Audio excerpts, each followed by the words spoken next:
Welcome back. In the last class, I introduced true success. I also spoke to how we all want a meaningful, successful life. But a key problem in our society is that we currently lack a clear vision of what real success is. In this course, we will be building a model of true success and how to live it. Today, we continue to construct our framework by stepping back and looking at which factors actually shape and determine accomplishment and success in our lives. For this discussion, I'm referring to any type of accomplishment that we are pursuing, large or small. Whether we are learning to play a musical instrument, form healthy relationships, or build a startup company, it benefits us to know what actually influences or determines outcomes. There are a multitude of resources on success, such as writings, workshops, online sources. We have programs with the 7 points of success, the 15 points, and even the 50 points of success. While some of this is quite helpful, at times it can be confusing or even contradictory. However, there is general agreement that success does not usually happen by happenstance. There are factors which influence its outcome. In our research, we have found 8 factors which work together to determine if a venture succeeds or not. The 8 determinants of success are: first, our vision; next, our biology; then, our environment; our mind states; also, the necessary knowledge, skills, and attributes; thoughtful planning and development; persistent effort; and finally, life happens. For example, we may plan and train for an athletic event only to be sick on the day of the competition. Life does happen. But overall, all 8 determinants matter. They all work together, influencing our outcomes. They all contribute to our success or to the breakdown of our success. If any of these factors is deficient or neglected in some way, it can compromise our overall achievements. But also, since they all work together, if one is missing or off in some way, we may be able to compensate with the others. For example, if we have dyslexia, we may be able to use tutoring support and practice to learn to read well. Today, I won't be talking about how to cultivate each of the factors. My goal is to bring awareness and understanding to them. For simply by making them conscious, it will increase your effectiveness. To help with the process of exploring these 8 determinants, please choose a personal project or goal that you are working on. It could be a sport you're trying to develop, something at your job, a skill such as cooking or writing, or maybe a goal you have as a student, a partner, or a parent. So go ahead and choose a personal project or goal that you would like to be successful at.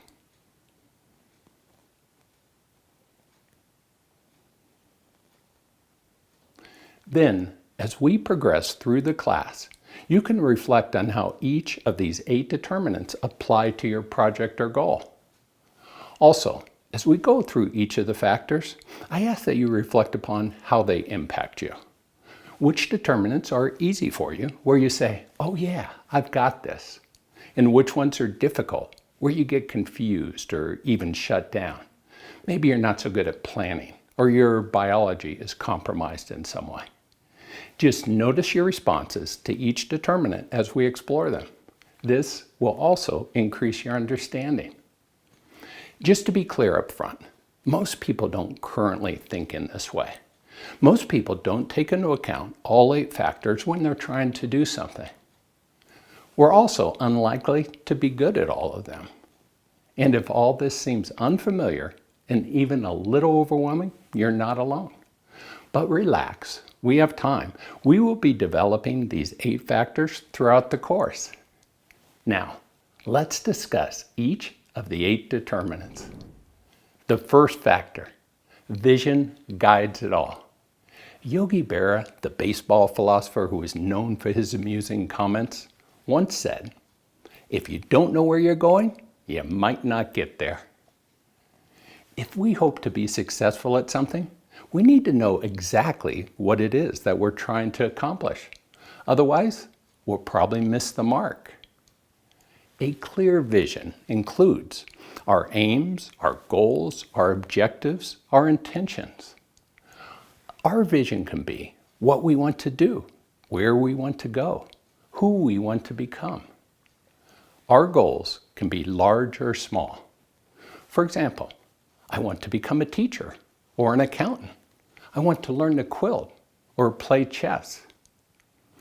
Our vision can also serve as a guide in our life. It can hold our hopes and dreams for the future. It can point to who we want to be as a person, how we want to live our life, our values, our priorities. When we are laying out our vision, we focus on what it is that we really want, and then we plainly state it. We say it clearly and specifically, so we know exactly what it is that we're trying to accomplish. For example, if we have a specific desire to go on a safari in Africa, we don't set our goal as I'd like to travel. It is also important that our vision be based in reality. Stretching is often good, but it should be doable. Otherwise, it doesn't serve us. And no matter what, it should be meaningful to us. This helps to motivate and inspire us. A clear, well-informed vision is the most critical determinant because vision guides all the other determinants. There is an old saying, a problem well-defined is a problem half solved. So we could also say, a goal well-defined is a goal half achieved. For when we have an explicit, well-defined, and well-articulated vision, we have direction. It sets a stage of where we are going and then guides all of the other factors. Let's take a moment to make this personal. Consider the project or goal that you picked. Do you have a clear, well-articulated vision? If not, how can you more specifically define and state the vision of your project or goal?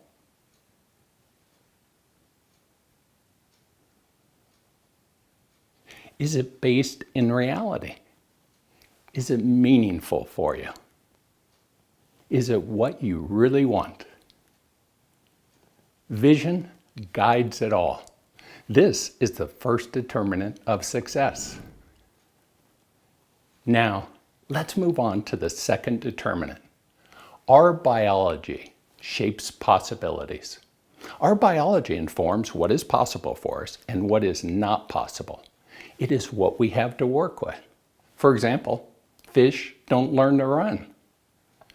When some people hear that our biology shapes our possibilities, it triggers them, and they respond by feeling limited, restrained, or even a little defeated. But this doesn't need to be the case. We are just trying to be clear about what influences our accomplishments and outcomes, and biology is a big influence.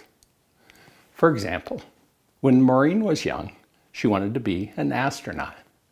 But then she discovered that she was sensitive to motion sickness. And for myself, I love music. And I would have loved to be an opera singer. But I can't hold a note to save my life.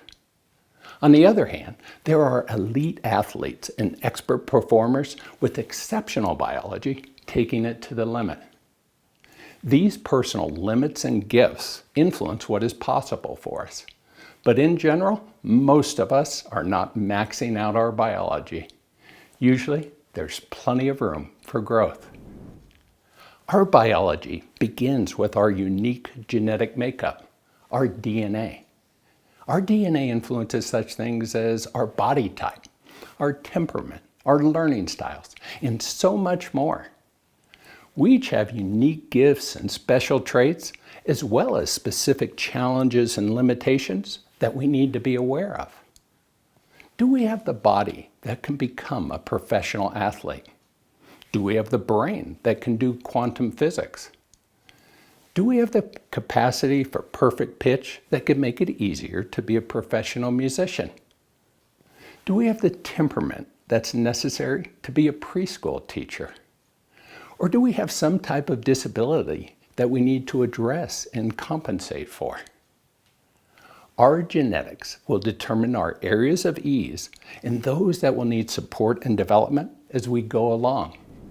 Another point, our original biological structure that is formed by our DNA is then shaped by our lives, by such things as injury, illness, nutrition, exposures, our age. For example, young children cannot do many things adults can do. They're too short to drive a car. We have great athletes who experience devastating injuries and can no longer compete.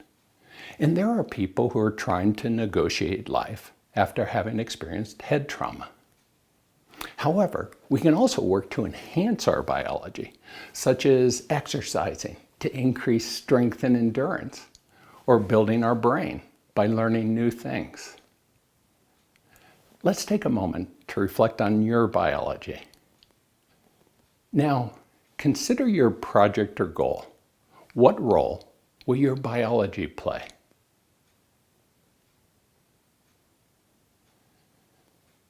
Are you equipped to carry out your project? Or will you need extra support? Perhaps you're gifted. The second determinant of success, our biology shapes possibilities. Like vision and biology, another major determinant is our environment. The third determinant, our environment can support or sabotage our quest for success. The environments in which we live dramatically affect our lives. They can foster and support us, or they can work against us and suppress us. Our environments determine the experiences we have in life, the people who surround us, the resources that are available to us, and the different beliefs and values that we are exposed to. Our environments include our family, our peers, our community, our culture. So let's take a few moments to reflect on these. Our families are probably the strongest influence in our lives. They shape what we do and where we go. In the last class, I spoke about Maya, the teenage girl in foster care. Maya was born into a family of poverty, chaos, and violence, and this influenced so much about her. It led her to be guarded and angry, and she had limited resources and options. I also spoke about Robert, who was born into a family of wealth and opportunities. But at the same time, it put rigid expectations and pressure on him, and this shaped his course and direction in life. Our families mold us in innumerable ways. Our communities also sculpt us in so many ways. They surround us in our day-to-day lives. They contain the friends we hang out with, the opportunities we have available, and the values which influence us. For example, I live in a small mountain town where a premium is placed on physical activity. I see kids on little Strider mountain bikes right after they learn to walk. It is no wonder there are so many bicycle champions from our town. Our culture is another major influence. As an example, Western cultures tend to value individuality. There are many messages and supports for individual development, whereas Eastern cultures have historically valued cooperation and conformity with a focus on supporting the group. For example, there is an Asian saying, "It is easy to break a chopstick, but they become unbreakable when you put them all together." All of our environments work together and greatly impact our life. I once knew a boy whom I'll call Lenny. Lenny was 13 years old, and he was born into a family of poverty, chaos, and stress, not unlike Maya. Lenny mostly ran wild. School was a mess for him, and he developed the reputation of somebody who didn't care and was seen as a troublemaker. Eventually, he was expelled. Due to Lenny's difficulties, he was sent to a residential treatment facility. Fortunately, there were staff members who could see him clearly, really cared about him, and knew how to work with him. While he was there, he was forced to do a carpentry class, and he had a teacher who was very gifted. Even though Lenny had never been known to do much with his hands, it turned out that he had both an aptitude for and a passion for working with wood. When he was provided with the right environment, he blossomed and excelled. Lenny became an amazing carpenter. He had incredible achievements in woodworking, and later this opened up all kinds of opportunities for him. The impact on his self-image and self-esteem was astonishing. His outlook on life did a 180. Now, Lenny's biology hadn't changed. The main change was his environment. Imagine if Lenny hadn't had these environmental opportunities. Imagine if Mozart hadn't been born into a musical family. What if Bill Gates hadn't been given the opportunity to work with computers in high school? Or Simone Biles had never been exposed to gymnastics? There are so many stories which demonstrate the powerful impact of our environment on our lives. Let's take a moment and reflect. How have your environments impacted you?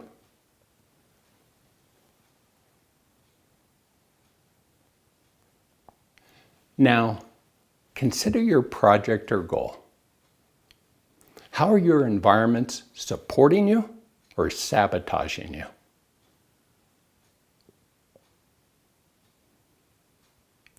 And if they are sabotaging you, what kind of environmental supports do you need?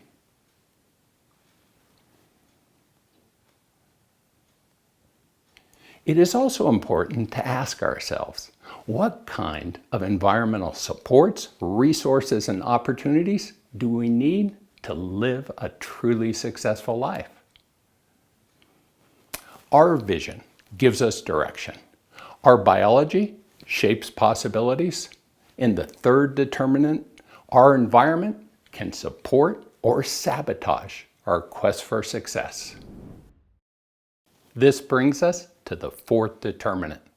Our mind states matter. Our state of mind has a tremendous influence in how far we go with our goals. Our mind states include many moving parts, such as our beliefs and values, our moods and emotions, and our patterns of thinking and behaving.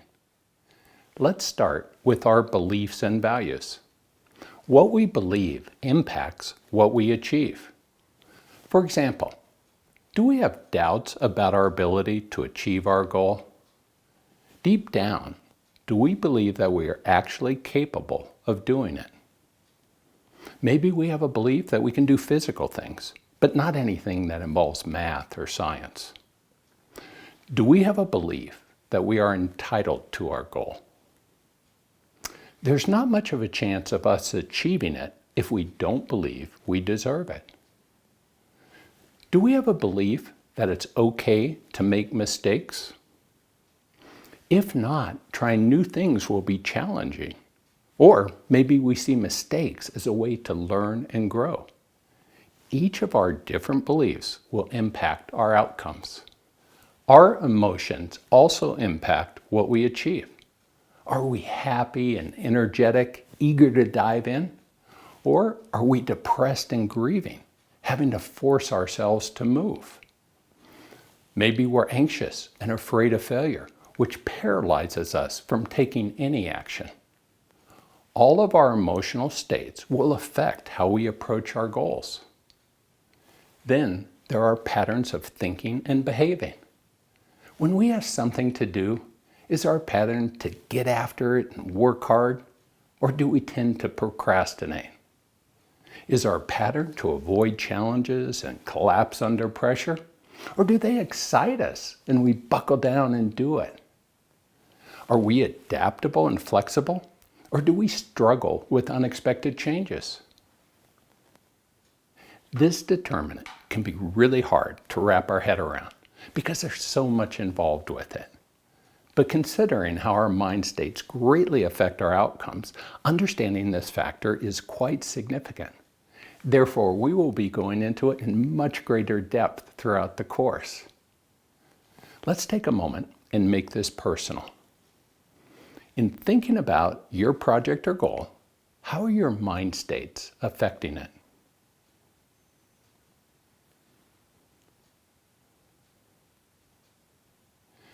When we become aware of our mind states, we have a much greater chance to influence our success. Our mind states matter. This is the fourth determinant of success. What else do we need to reach our goals? This brings us to the fifth determinant. Specific knowledge, skills, and attributes are necessary for success. This is referring to the particular knowledge and skills that we need to accomplish whatever goal or project we are working on. We may have a clear vision, the appropriate biological aptitude, and even the right environmental supports, but we still need the necessary knowledge, skills, and attributes. For example, Lenny needed the knowledge of carpentry and the skills of working with wood.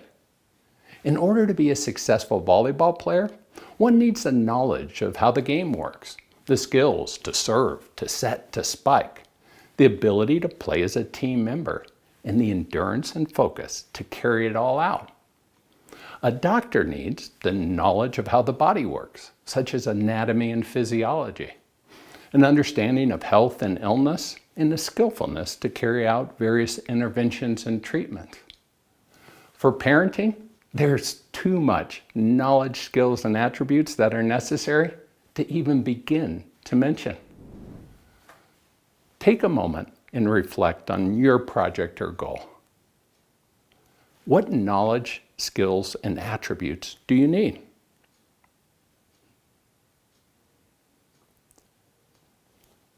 Do you have them already, or do you need to develop them with training or practice?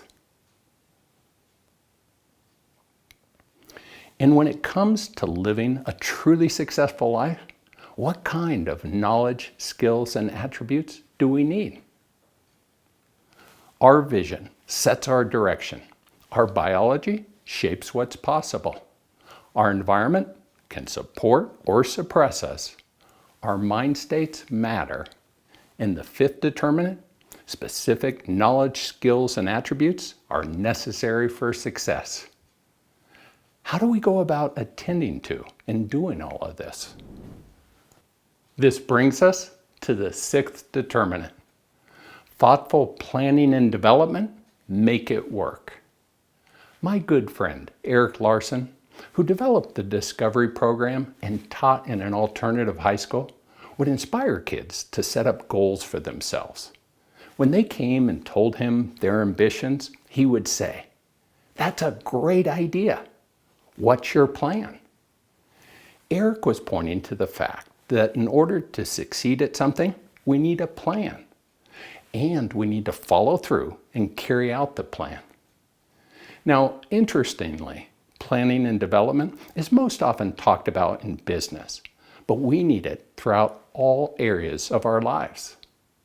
There are a number of ways to think about thoughtful planning and development, but basically, it is a systematic approach to enable us to achieve our goals. We develop a roadmap of where we are, where we want to go, and how to get there. And then we implement our plan to reach our goal. Developing our roadmap begins with assessment. We assess our current situation and where we're trying to get to. What are our strengths and weaknesses? What do we need? What specific knowledge, skills, and attributes are necessary? Do we have them? Are there potential obstacles we may face along the way? Our assessment is instrumental in developing a sense of where we currently are and what needs to happen. Next, we make a plan. We figure out how to navigate ourselves to achieve our objective. We may set up sub-goals. We name specific steps that we will be taking, concretely laying out what we will do first, second, third, and so on. We anticipate how we'll deal with challenges or obstacles should they arise. Then we carry out our plan. We do it, and we do it well, making sure to get feedback along the way so that we can make any necessary adjustments. We practice and we refine. Finally, we see what happens. If we arrive, we celebrate and take satisfaction in our accomplishments. If we crash and burn or end up somewhere else, we see if a new approach is necessary or if it's just about acceptance. Either way, we evaluate and learn. Take a moment and consider your project or goal. Do you have a clear understanding of your current situation and what you need? Do you have a clear plan with specific steps? If not, it's important to get one. The sixth determinant of success: thoughtful planning and development. Make it work. Doing all that we have talked about so far will take some energy. This brings us to the seventh determinant. Persistent effort brings it into being. If we hope to accomplish our endeavors, we need to put in consistent effort. There are innumerable examples which illustrate the importance of work to achieve our goals. Many of you know of Michael Jordan, the superstar basketball player, but you may not know that in high school, he did not originally make the varsity team. After he was cut, he put in countless hours of hard work on focused practice. The next year, he made the team and then went on to become one of the greatest players of all time. Likewise, it took scientists more than 20 years of tenacious work to create the first map of a single chromosome. Their determined effort paved the way for the extremely rapid genetic testing we have today. And the original collaborators of Pixar Animation toiled for 10 years before unveiling their first incredible feature, Toy Story. But in considering our effort, as psychologist Anders Ericsson, who developed deliberate practice, has pointed out, it's not just about clocking the hours. Our effort needs to be focused, purposeful, and thoughtful to be effective. Determined effort is vital in our endeavor for a successful life. Let's take a moment to consider your project or goal. How is your effort?